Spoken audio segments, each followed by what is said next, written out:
And then I think it's also important to reason from first principles rather than by analogy. So the normal way that we conduct our lives is we reason by analogy. We're doing this because it's like something else that was done, or it's like what other people are doing. Me too type ideas. Yeah, Slight iterations yeah. on a theme, and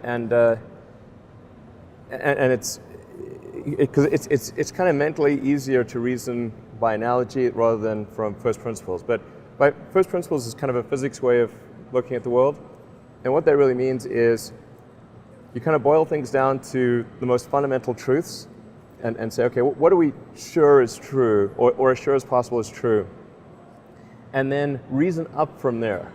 That takes a lot more mental energy. Give me an example of that. Like, what's one thing that you've done that on that you feel has worked for you? Sure. So somebody could say, in fact people do, that battery packs are really expensive and that's just the way they'll always be, because that's the way they've been in the past.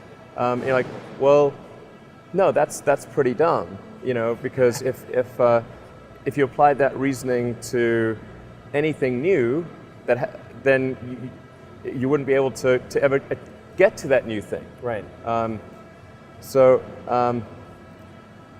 It's like you can't say, oh, horses, nobody wants a car because horses are great and we're used to them and they can eat grass and there's lots of grass all over the place, and there's no gasoline that people can buy, so people are never going to get cars. Right.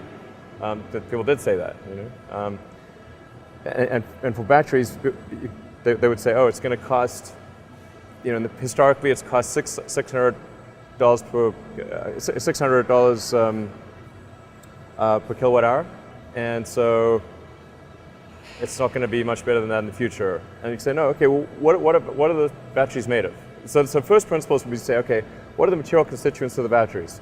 What is the spot market value of the material constituents? So you can say, okay, it's got cobalt, nickel, aluminum, carbon, and some polymers for separation, and a steel can. So break that down on a material basis and say, okay, if we bought that in the London Metal Exchange, what would each of those things cost? Like, oh, geez, it's like $80 per kilowatt hour.